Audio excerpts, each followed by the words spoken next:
हाय बच्चों, good morning. कैसे हो आप सभी। हम डिस्कस कर रहे थे रासायनिक अभिक्रियाएं, अध्याय से चल रहा था।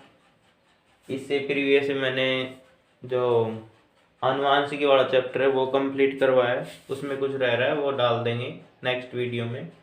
रासायनिक अभिक्रियाएं चल रही थी, तो रासायनिक अभिक्रियाओं में हमने परिवर्तन पढ़े थे। पहले तो परिवर्तन, पहला था भौतिक परिवर्तन और दूसरा था रासायनिक परिवर्तन। ठीक, तो भौतिक परिवर्तन में हमने पहले आप एग्जाम्पल को लेके चलो। वो जल वाला एग्जाम्पल याद रखो। पहले बर्फ बर्फ बन रही है, जल, और जल को गर्म किया तो वाष्प। क्लियर। अब वाष्प को ठंडा कर रहे हैं तो बन रहा है जल, और जल को ठंडा कर रहे हैं तो क्या बन रही है, बर्फ। ये एग्जाम्पल आपको याद रखना है भौतिक परिवर्तन में। रासायनिक परिवर्तन में आप ये एग्जाम्पल याद रखना, सी कार्बन डाइऑक्साइड, O2 क्या बना, CO2। ठीक, अब यहाँ पर देखते हैं भौतिक परिवर्तन में वाष्प को ठंडा किया तो जल, और जल को ठंडा किया तो क्या बन गई, बर्फ बन गई। यहाँ तक आपके लिए। भौतिक परिवर्तन में होता है कि इनके भौतिक गुणों में तो चेंज होता है, भौतिक गुणों में चेंज होता है, पर रासायनिक गुणों में कोई चेंज नहीं होता है। रासायनिक गुणों में कोई बदलाव नहीं होता है, रासायनिक गुणों में कोई चेंज नहीं होता है।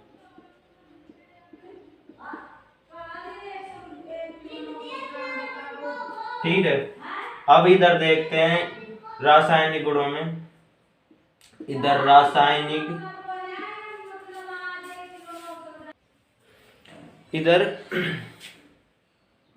इधर रासायनिक गुणों में बदलाव होगा। रासायनिक गुणों में बदलाव होगा। ठीक है, अंतर भी लेके चल रहे हैं साथ में, आप यहीं पे भी समझ लेना इनको। इसके एग्जाम्पल और हो जाएंगे सब्जी का खराब होना, सब्जी का खराब होना, दूध का जमना,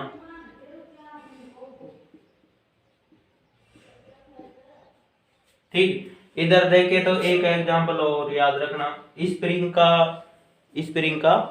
स्प्रिंग को हम तानते यानी उसको खींचना, और गुब्बारे में वायु भरना।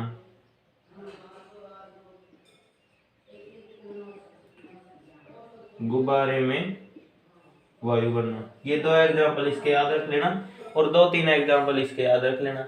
अब इनके तो भौतिक गुणों में बदलाव होता है, भौतिक गुणों में बदलाव, और इनके रासायनिक गुणों में बदलाव होता है।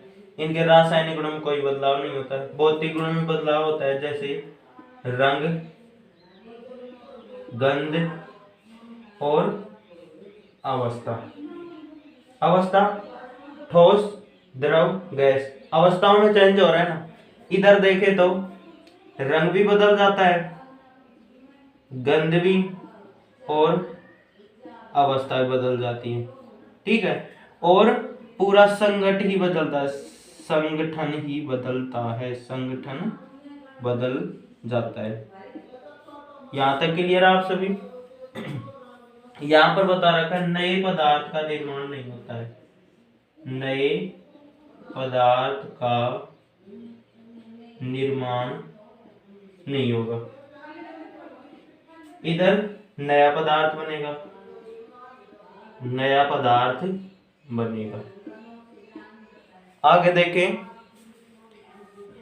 यह परिवर्तन अस्थायी होता है, यह परिवर्तन अस्थायी होता है, और यह परिवर्तन स्थायी होता है। एक बता रखा है कि देखो परिवर्तन का कारण हटते ही उसी अवस्था में चेंज हो जाएगा। देखो बर्फ है, बर्फ पर उसको हम नॉर्मल एनवायरनमेंट में रख रहे हैं तो वो जल में बदल जाएगी। क्यों? परिवर्तन का कारण क्या था, उसको ठंड मिल रही थी, ये था परिवर्तन का कारण। तो बर्फ में बदल गई, जब उसको उष्मा मिल रही है तो वापसी जल में। तो परिवर्तन का कारण हटते ही उसी अवस्था में, परिवर्तन का कारण हटते ही उसी अवस्था में बदलेगा। इधर देखे तो उसी अवस्था में नहीं बदलेगा। क्या दूध से हम दही जमा ले और दही से दूध बन सकता है? कभी नहीं बनेगा। इधर देखो, वाष्प है, वाष्प को ठंडी करेंगे तो जल आसानी से बन सकता है, जल को और ठंडा करेंगे तो बर्फ बन सकती है। ये इनकी, चाहे आप अंतर समझो चाहे इनके गुण समझो, यहीं पर आपको सब क्लियर हो जाएगा। इसके बाद में हमने बात की थी, रासायनिक अभिक्रियाएं या रासायनिक समीकरण की बात थी बच्चों। रासायनिक समीकरण,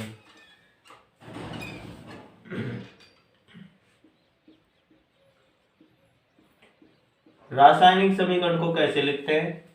देखिए, रासायनिक समीकरण में अणुसूत्रों एवं प्रतीकों को दर्शाना समीकरण के रूप में रासायनिक समीकरण कहलाता है। जैसे कार्बन, मैंने बताया था एग्जाम्पल, कार्बन प्लस ऑक्सीजन क्या बना? कार्बन डाइऑक्साइड बनाए। कार्बन का प्रतीक C, ऑक्सीजन का O, क्या बन रहा है? Carbon dioxide CO2। इधर भी ऑक्सीजन के दो अणु होंगे, तो अणु दोनों और संतुलित है, अणु लिखा हमने, तो ये इनके प्रतीक हो गए, ये इनके अणु पे। तो अभिक्रिया को उनके अणु सूत्र और प्रतीकों के रूप में लिखना रासायनिक समीकरण कहलाता है। अब बात आई थी आगे, अभिकारक को तो बाई साइड, ये कौन साइड है? बाई साइड, ये वाली दाई साइड, और उत्पाद को दाई साइड। उत्पाद, अभिकारक या क्रियाकारक बोलते हैं भाई इसको, अभिकारक या फिर बोलते हैं क्रियाकारक। यहां तक क्लियर? इसके बाद मैंने कुछ बताए थे अभिक्रिया को लिखने के, यानी रासायनिक समीकरण को लिखने के चरण, रासायनिक समीकरण को लिखने के पद या चरण।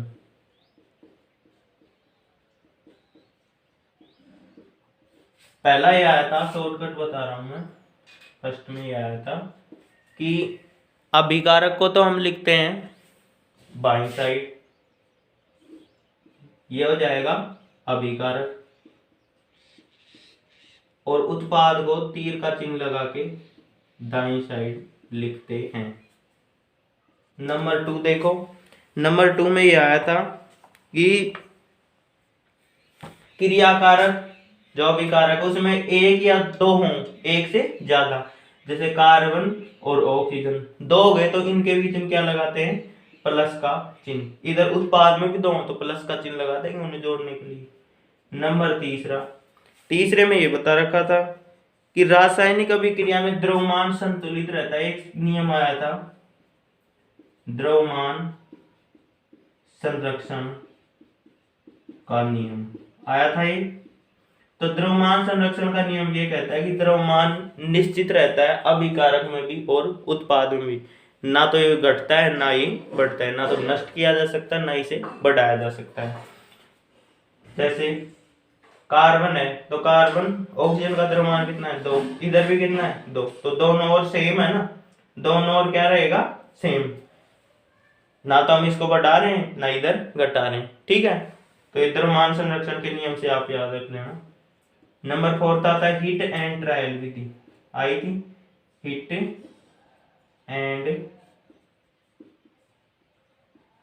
ट्रायल विधि। हिट एंड ट्रायल विधि ये कहती है कि दोनों ओर जो अणुसूत्र और द्रव्यमान हैं उनकी संख्या हम क्या करते हैं?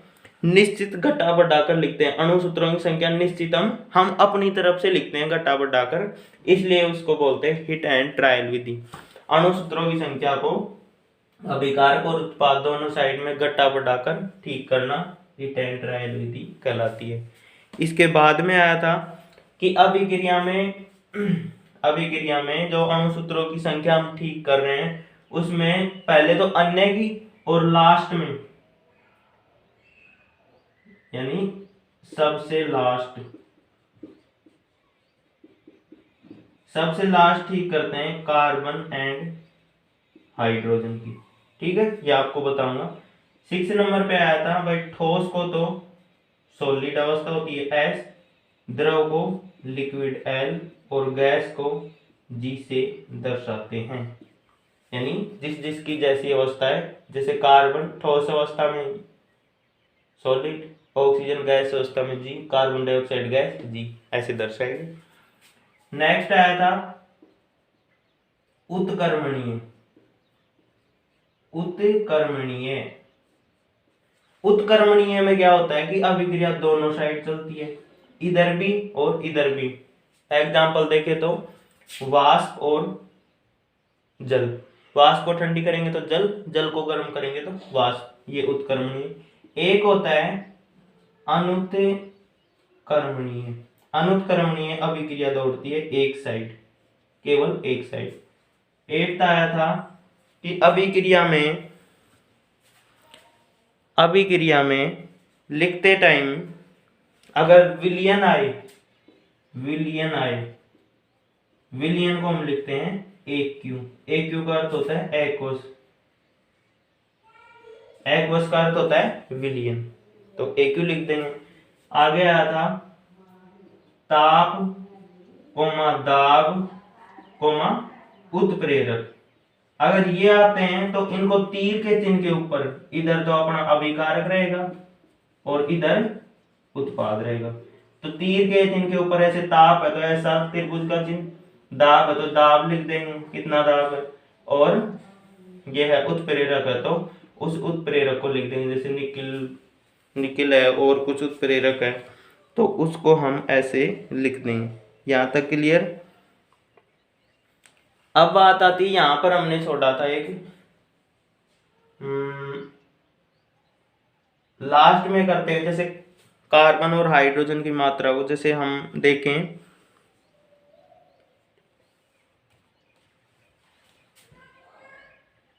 ये था C3H8, इसकी अभिक्रिया हो रही है O2, किसके साथ हो रही है O2, और इधर बन रहा है CO2 और H2, CO2 और H2, कार्बन डाइऑक्साइड, जल, ऑक्सीजन और ये मीथेन।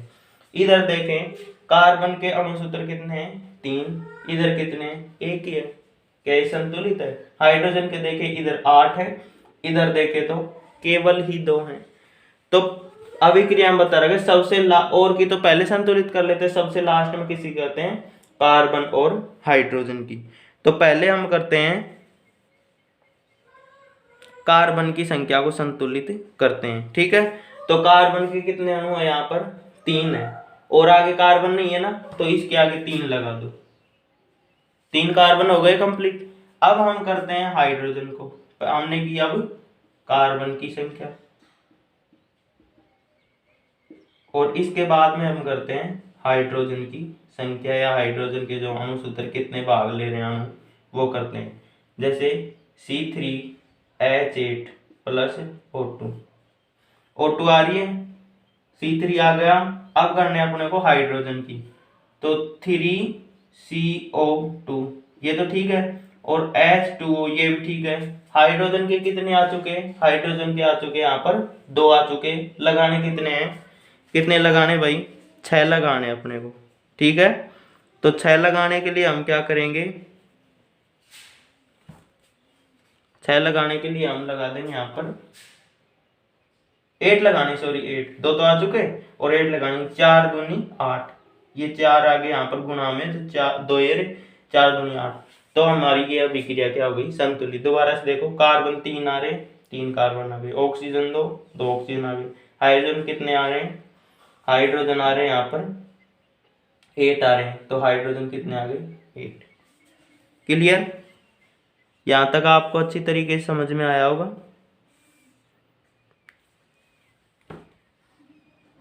अब हम करते हैं ऑक्सीजन एटम की संख्या को, तो देखें ऑक्सीजन देखें तो यहाँ पर तो कितने आ गए 3 इसके सबके गुणा में बच्चों, 3 इन सबके गुणा है, 3 दूनी 3 2 5 हो गए ना, सॉरी 3 दूनी 6 हो गई, एक ही दर भी है, एक ऑक्सीजन का एरे और 2 एरे, 2 रे 3 हो गए। अब देखो 3 इसके गुणा में, 3 दूनी 6, देखो कोई संख्या के ऐसे हो तो क्या हो जाती है, 3 दूनी 6। ठीक है, तो ऐसे सोल्व करने के लिए हम क्या कर रहे हैं, इसके यहां पर हम लगाते हैं C3H8 प्लस 5O2। अब ऑक्सीजन की संख्या करें 5O2, हमने यहाँ पर लगाया क्या 5, जिसे इधर वाली संख्या वो हो जाए 3CO2। ऑक्सीजन कितने हो गए, 3 2 5 प्लस 4H2O, एक ऑक्सीजन का ये भी है, तो 6 हो गए ना, 6 हो गए ना यहाँ पर क्लियर। तो ऐसे हम इनकी संख्या को क्या कर देते हैं, संतुलित कर देते हैं, पहले कार्बन की, फिर हाइड्रोजन की, फिर ऑक्सीजन की। तो आपको ये समझ में आया होगा। इसके बाद में हम देखते हैं रासायनिक अभिक्रिया की क्या क्या विशेषताएं हैं। रासायनिक अभिक्रिया की इनको साफ कर रहा हूं, विशेषताएं यहीं पर हो जाएंगी। विशेषताएं,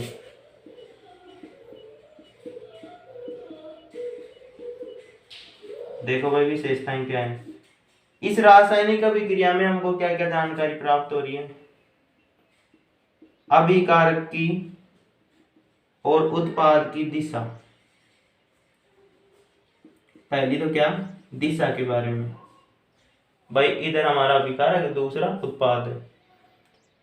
तीसरा आता है द्रव्यमान के बारे में, द्रव्यमान यानी कितने मोलिक्यूल इसके भाग ले रहे हैं अभिक्रिया में। तीसरा आते हैं उसकी अवस्था, अवस्था के बारे में जानकारी मिलती है, जैसे ठोस है, अभिक्रिया में हमने बताया कि भाई ऐसे लिख देते, ठोस के लिए सॉलिड, गैस है, गैस के लिए जी, द्रव है, द्रव के लिए एल। तो ऐसे इनकी अवस्था के बारे में जानकारी प्राप्त हो रही है। फोर्थ है अभिक्रिया उत्क्रमणीय चल रही है या अनुत्क्रमणीय, तो उसके लिए उत्क्रमणीय दोनों दिशाओं में होगी और अनुत्क्रमणीय ये एक ही दिशा में होगी, अभिक्रिया में बीच का चिन्ह लगाते हैं ना, ये होगी। और हमें पता चलता है उत्प्रेरकों के बारे में, कौन कौन से उत्प्रेरक काम कर रहे हैं, ताप, दाब और साथ में निकिल हुआ और कुछ उत्प्रेरक हुआ, तो उनके बारे में जानकारी प्राप्त हुई। ये इसकी विशेषताएं या लाभ प्राप्त हो रहे हैं हमें, जो अभिक्रिया करवा रहे हैं हम, तो उसमें हमें ये जानकारी प्राप्त हो जाती है। और उसकी कमियां रह जाती हैं, कमियां क्या क्या रह जाएंगी। पहली कमी तो एक तो सांद्रता की जानकारी नहीं होती, भाई कितनी सांद्रता में हो रही है अभिक्रिया, और दूसरी पूर्णतः जानकारी नहीं मिलती, भाई इतनी जानकारी नहीं मिलती, सीमित जानकारियां मिल पाती है अभिक्रिया हो रही है। तो अब इसके बाद में हम डिस्कस करने वाले हैं, इसके बाद में है बच्चों, अब हम बात करेंगे रासायनिक अभिक्रियाएं। रासायनिक अभिक्रियाएं किसी पदार्थ की रासायनिक अवस्था में परिवर्तन यानी रासायनिक परिवर्तन होना। रासायनिक अभिक्रिया में क्या होते हैं, रासायनिक परिवर्तन, रासायनिक परिवर्तन होते हैं रासायनिक अभिक्रिया में।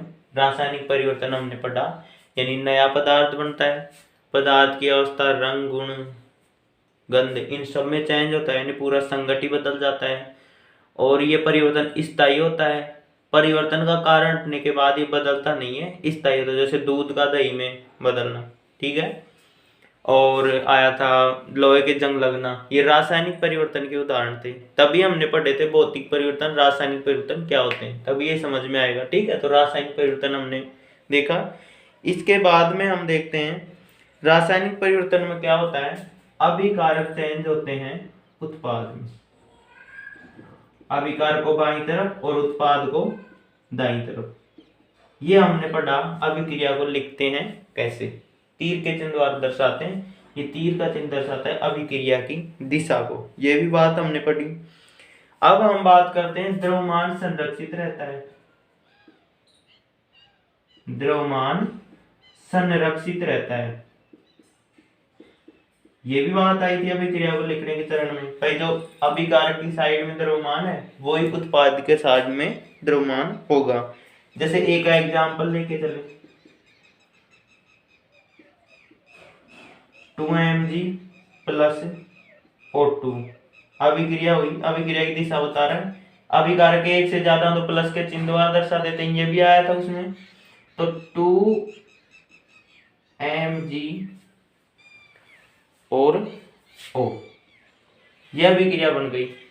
2 मैग्नीशियम के थे, 1 ऑक्सीजन का, तो 2 सबके आगे लग रहा है, तो 2 सबसे गुना है ना, तो क्या इनका द्रव्यमान दोनों साइड में समान है, अभिकारक के साइड में और यहाँ से यहाँ तक है अभिकारक और ये है उत्पाद, दोनों साइड में अपना द्रव्यमान समान है। अब इनकी अवस्था बताते हैं। मैग्नीशियम सॉलिड अवस्था में, O2 है गैसीय अवस्था में और MgO2 है, ये भी सॉलिड अवस्था में, यानी ये बन जाएगा मैग्नीशियम चूर्ण, मैग्नीशियम चूर्ण या मैग्नीशिया सफेद कलर का होता है। इसके बाद में आता है, इधर भी मैग्नीशियम के अणुओं की परमाणुओं की संख्या 2 है और इधर भी 2, ऑक्सीजन की 2 है, तो सबका कितनी हो गई, 2 गुना में आ गई, तो सबके ठीक हो गया, यानी समान हो गया द्रव्यमान।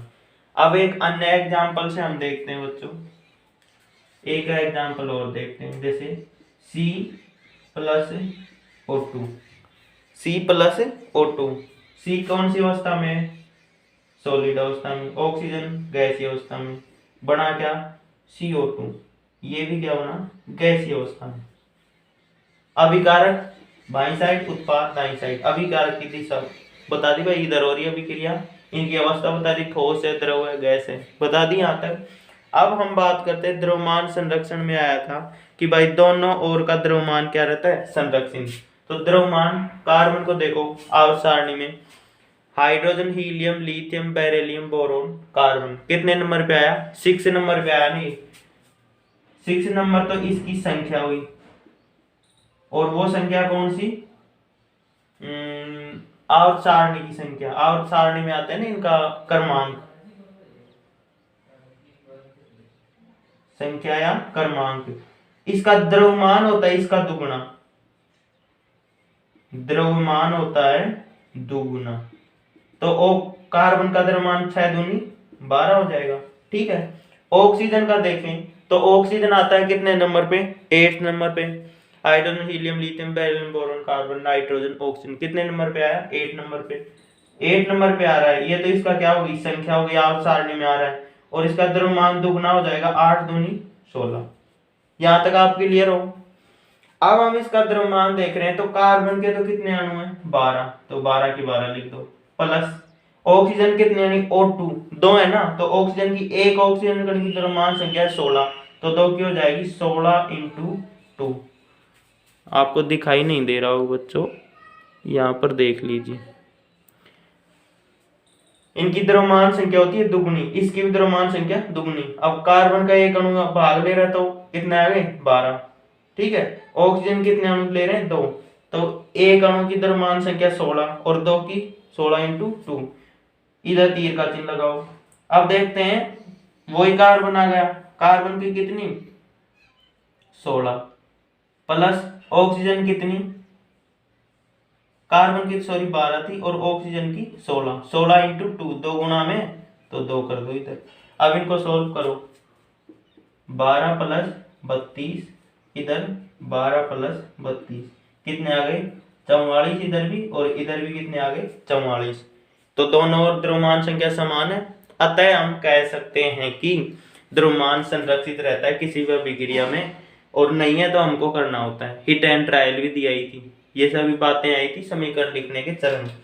दोबारा से देख लो, कार्बन आता है आवर्त सारणी में 6 पोजीशन में, ऑक्सीजन आता है 8 में। द्रव्यमान संख्या होती है संख्या की दुगुनी, तो 6 दूनी 12 और 8 दूनी 16। यहाँ तक क्लियर। अब यहाँ पर हमने 12 और 16 इन दोनों के रख लिए। अब ऑक्सीजन डबल बार आ रहा है, तो 2 से गुणा कर लिया, इधर भी ऑक्सीजन डबल बार 2 से गुणा कर लिया, तो ये द्रव्यमान आ गया यहाँ पर बराबर। कहने का अर्थ यह है कि दोनों साइड में द्रव्यमान संरक्षित है। इसे पहले भी हमने पढ़ा, द्रव्यमान संरक्षित रहता है, न तो हम इसको बढ़ा सकते हैं न इसको हम घटा सकते हैं। इसमें होता क्या है, नए बंध बनते हैं रासायनिक अभिक्रिया में, और पुराने बंध है वो टूटते हैं। पुराने बंध टूटते हैं। क्लियर? नए बंध तो बन जाएंगे और पुराने बंध टूट जाएंगे। यहां तक आप क्लियर हो? इसके बाद में बात आएगी रासायनिक अभिक्रियाओं के प्रकार। रासायनिक अभिक्रियाओं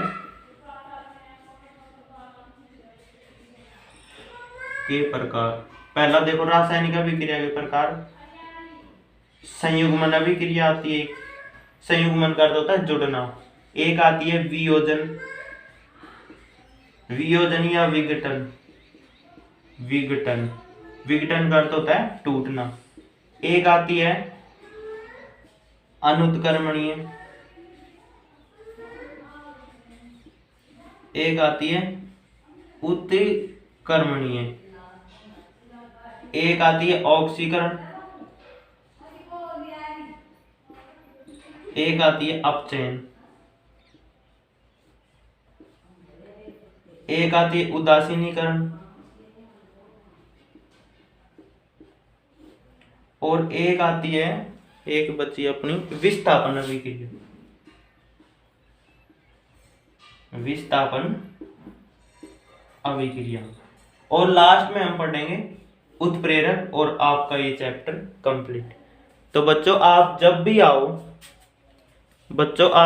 भी आओ तो इसको आप पढ़ के आओ। इन अभिक्रियाओं को मैं आपको एक एक सॉल्व कराऊंगा, आपको यही सारा क्लियर हो जाएगा। कोई रटने वाली आवश्यकता नहीं, थोड़ा पढ़ के आओ, समझ के आओ। यही मैं समझाऊंगा, जैसे इसको समझाया ऐसे ही इनको समझाऊंगा। आप चैनल को लाइक शेयर सब्सक्राइब करते रहें, जिससे मुझे एनर्जी मिलती रहे। कमेंट करें सर कौन सा टॉपिक क्या नहीं समझ में आया, दोबारा कर देंगे। ठीक है बच्चों।